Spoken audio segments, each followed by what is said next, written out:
Hello, I'm Bobby Savoie, AARP Louisiana State President, and I'm an AARP volunteer. I'm also the Fraud Watch Network lead for the Louisiana State Office. So today I'm joined by Carmen Million, who is President and CEO of the Better Business Bureau of South Central Louisiana. Carmen, thank you for joining us again today to talk about fraudsters and the scams that they perpetrate.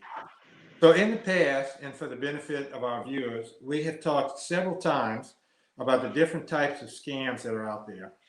Those were great conversations where we shared the scams of the day and how to protect ourselves from those scammers. Today, we will talk just a bit about the grandparent scam, maybe get a little into the romance scam, and hit on the COVID vaccination record card that people are receiving when they get their vaccinations. So, Carmen? Okay, well, thank you for having me. And I think it's really important that we talk about the grandparent scam. Even though it's a scam that we have heard about for years, it is still happening. In fact, we received a call from a local senior citizen recently, and she was almost scammed out of $6,000. And that's what they were basically wanting her to pay up front. And they were telling her, Grandma, this is your grandson. And honestly, if you don't have a grandson, then you're probably not going to be a potential victim. And the consumer, the potential victim, kept asking me the entire conversation, well, how did they get my number? Well, they didn't get your number specifically. They didn't ask for you specifically. They just said, hey, Grandma, this is your grandson. And the only reason that she didn't fall for this scam is that he called her Grandma, and her grandkids call her Mimi. And so that made her think, well, something's wrong. But they told her, I was in an accident. And this is a spiel we've heard time and time again. I was in an accident. I'm, out of state. I hit a pregnant lady. She's in the hospital. I don't want mom and dad to know about it right now. Can you help me out? I need you. And when I get home, you and I can face my parents. And it makes the grandparent feel like this is an opportunity I can help my grandchild, that they're asking for help. And then, of course, the secrecy, they understand if they tell their parents are going to be upset. But and I told this lady that she was very intelligent the way she handled it. She told them, she goes, look, I'm going to wire the money right now, and you're going to call me back. And that person said yes. And of course, what she did was exactly what we want senior citizens to do. She hung up the phone and called her grandson's parents. And they said, absolutely not. He does get in quite a few wrecks, she said, but in this case, it was not him. And saved her from wiring that $6,000. And the only reason she was saved is because he called her Grandma and not Mimi. But if your grandson calls you Grandma, then it may be easier for them to take your money. Right. So I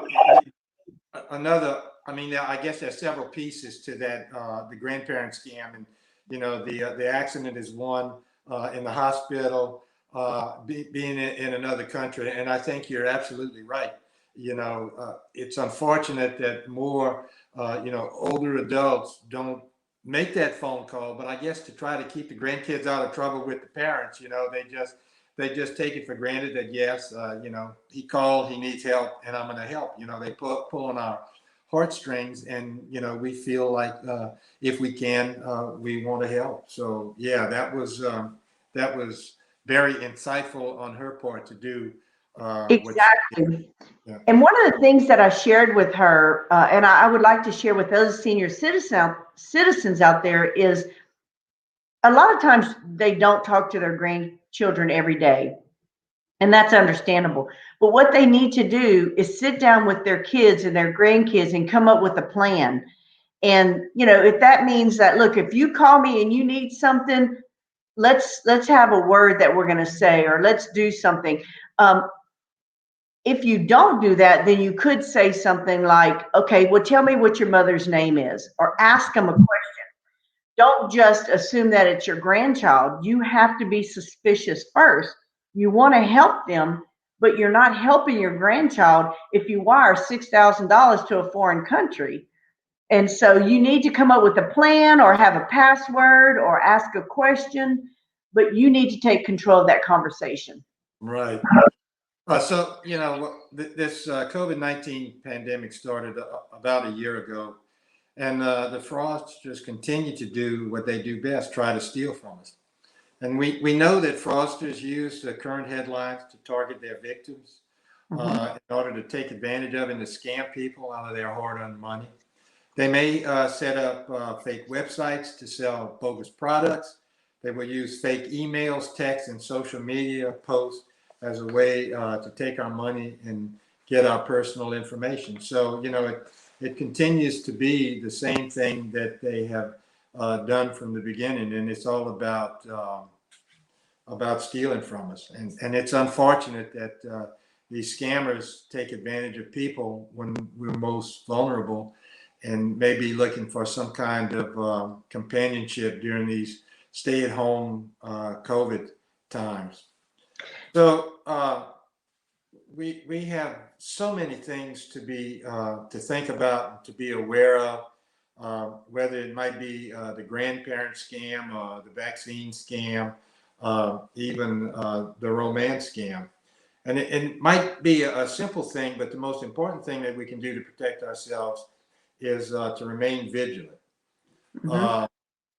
What we need to do is our homework and not take for granted everything that we see and hear and read. And it's not always what it seems.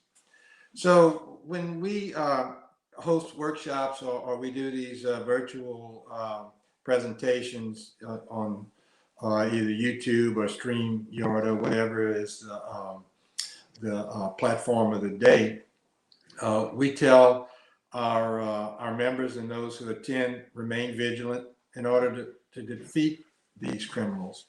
So if we can talk about another topic just a bit. Next week is Valentine's Day, and it's commonly known as the Day of Love. It's another great opportunity for scammers to hit their target. Now we're hearing again, I guess, about romance scams. And we need to be concerned about those. And so can you tell us a bit about that, what it is and what we should be looking for, and how we can protect ourselves? Right. I mean, you said it perfectly a few minutes ago. You have to be your first line of defense. That's the first thing we want you to realize. And so you have to question everything. So in COVID, people are at home, they're lonely, they're not able to get out and talk to their friends. And of course, consumers, even senior citizens, will get on the internet and they are looking for companionship. They're looking for somebody to talk to. And the romance scam is one of those that is it's really sad, because they not only try to take your money, but in some cases, the emotional distress of the scam is more harmful than the actual money that potential victim lost. What they do is there are different stages to the scam. And the first one, of course, is they contact their victims. They'll set up a fake website. They will set up fake profiles, and then they will reach out to you. And once they kind of talk to you and you kind of feel comfortable with them, then what they do is they try to get you to leave that site and go and speak with them through text or email. And that gets you away from that site. That way, if their fake website is found out and shut down, they have you away from there. And so that's the first thing, is reaching out to you and contacting you. The second phase of this particular scam is what they call grooming. You have to understand that these scammers are very intelligent. This is a sophisticated program that they have set up to scam you out of your money. And so grooming is basically when they hear about your life. I mean, people who are lonely want to talk about their life and the things that, and they're open because they're lonely and somebody wants to listen to them finally. And so what they do is they may take a month or so and they gain your trust. They make you believe that they're there for you, and that they want to be there for you, not only as a friend, but maybe as a potential future partner. And so what they do, they may even send you flowers or cards or candy to make you feel like their feelings are real and growing. And then of course, the next step is the sting. And this is where they feel like they've gained your confidence, they've alienated you from your family, because of course your family, if you tell them about it, they're questioning it. They're saying there's something wrong. This doesn't sound right. And then, of course, once they've alienated you and they've gained your trust and they know everything they need to know about you, so they can push the right buttons, they're then going to come up with the reason they need money from you. They may be in a bind. They need money to fly out to meet you. They may even ask you to fly to meet them in a foreign country, and that's dangerous. People don't understand when they get involved with this particular scam that they're setting themselves up not only to lose money, but there are other things that they may get involved in that they're not even aware of. So you need to be cautious before getting involved, and never of course, alienate your family and friends, because they're the ones that are going to see what you're not seeing because they're not involved in it. And so a couple of things just really quickly to tell people is that if you're interested in finding a partner, even if it's just a friend or whatever, go to a legitimate dating site. Make sure you investigate that site. Find out how what their rules are to get onto the site. Make sure they do background checks or whatever. You want to make sure that you do your homework before you get involved. Some of the key warning signs is if they fall in love with you fast. They don't want to meet in person yet. Everything is through text or email. You want to check the pictures out that they're showing you online, because usually those, you may not even know. You may not even be talking to a man or a woman. Who knows? Because they've set up a fake site. So you want to do some investigation before you really get really emotionally deep into the situation. And of course, if they ask for money, that's always a warning sign. A big clue right there. So, you know Right. what we tell folks is make no mistake, these scammers are organized cyber criminals. And it's a big, Absolutely. these criminals. Their sole purpose is to steal from us, whether it's personal information or our identity, or simply just money. So it's and once they steal your identity, that's the hardest part to overcome and to fix. And so, we just want to be as careful as we can when we're dealing with someone that we don't know. And you said it right on. Do your homework, do your research, make sure you know who it is that you're dealing with. And you should want to meet them in person. And if they put off meeting you in person in a public place, maybe with family or friends around you, that's another warning sign. Yes, yes, indeed. So there's another thing that this is moving away from the romance scams, but people are beginning to get their COVID vaccinations. They get when they get vaccinated, they get a vaccination record card. And what I've seen lately is that they begin posting these on Facebook and Twitter. And so, do you have any thoughts or comments about those vaccine cards with our names and maybe date of birth and other identifying information on it? The new thing is social media, and people love to share about their life on social media. And what better way to let their their family members, their friends, whatever, know that they are part of the solution. They've gotten a shot. And so they may show a copy of their card to verify that they really got the COVID shot. Unfortunately, the card has some personal information, and we're asking consumers not to share the actual card. There are other ways that you can share that you've gotten the shot. But when you do that, when you share the card, you're basically allowing them to have information on you. Scammers are out there looking for ways and opportunities to take advantage of you. And we, as the Better Business Bureau, don't want you to make it easy for them. It's the same thing as when they post, oh, we're going on vacation, we're going to be gone for a week. Okay, it's like, hey, come rob me, I'm not at home. You don't want to give them information to begin a potential scam on you. And so don't share the actual code. There's nothing wrong with posting, hey, I've gotten my shot, or you can put something around your picture that says that you've gotten your first COVID shot, whatever. The thing is, never make it easy. Do not share personal information on social media. It just, people are finding that as an easy way to let their family and friends know. And you have to take a step back and think it through before you actually release that information.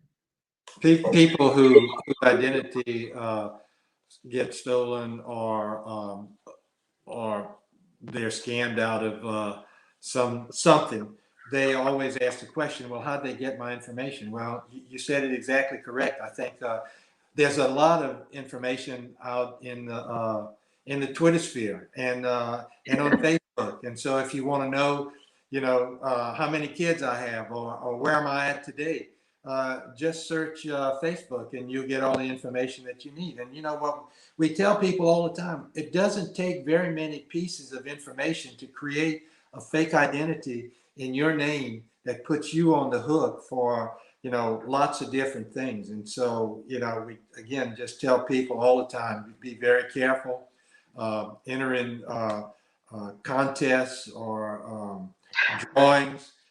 That's all that information that's out there, or fake employment opportunities on the internet. You put all this information there, it doesn't go where you think it's going. And scammers and these crooks have all this information right at their fingertips. Absolutely. And even to go one step further, actually a little bit backwards, is that what we try to tell senior citizens too is not only on social media, but when you get a phone call and on that phone call it says it's the IRS, or they say it's a state government or whatever. Well, our message to senior citizens is you can no longer trust caller ID. You can't trust things that are posted on Facebook, or Twitter, but you also cannot trust caller ID, because they can manipulate the system. They can manipulate the phone system, just like they can manipulate Facebook or any other opportunity to scam you. You have to protect yourself. You have to be vigilant. You have to be your first line of defense. Be suspicious of everything. Ask questions first, and before you get involved. There's nothing wrong with that. You have to protect yourself, because in most cases it takes a second for somebody to be a victim of identity theft, and sometimes it takes years for it to be resolved, and you don't want to go through that. Don't make it easy. Yes, exactly.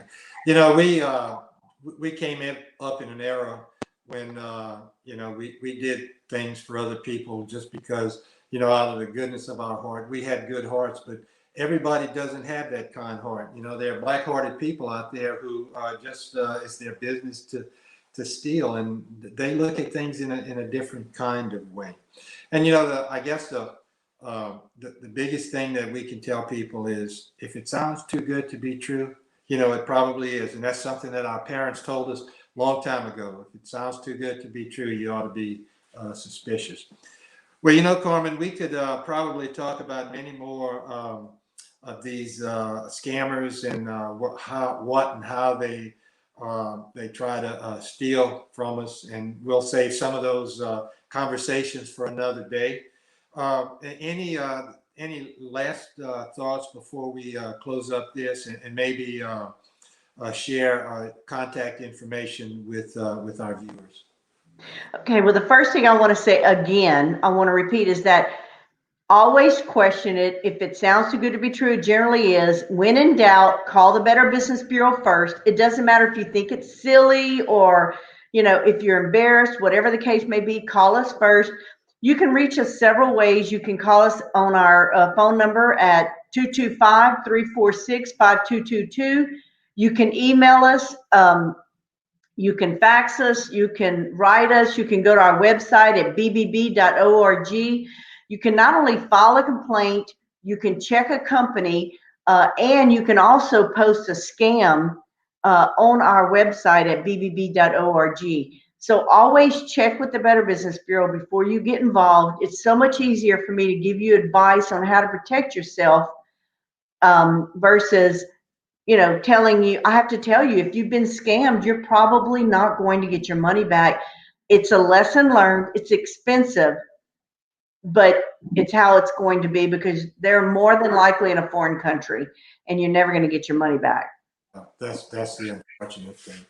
Well, look, it's always a great conversation when we have you on to share tips and insights. It's helpful to us and to our members, age 50 plus, our viewers, and it's been great talking with you again. So on behalf of AARP Louisiana, I want to thank you for joining us to share these great tips. To our viewers, we can all be fraud fighters. If you can spot a scam, you can stop a scam. What we encourage you to do is to report scams to local law enforcement. And for help from AARP, you can call 1-877-908-3360 or visit the AARP Fraud Watch Network at aarp.org/fraudwatchnetwork. You can also text FWN to 50757 to receive bi-weekly alerts from the Fraud Watch Network. And remember to stay safe and stay strong. And above all, please be considerate of others. Continue to wear your face coverings. Wash your hands often. Keep your distance from others. And stay home if you're sick. So thank you for joining us. And until next time, goodbye.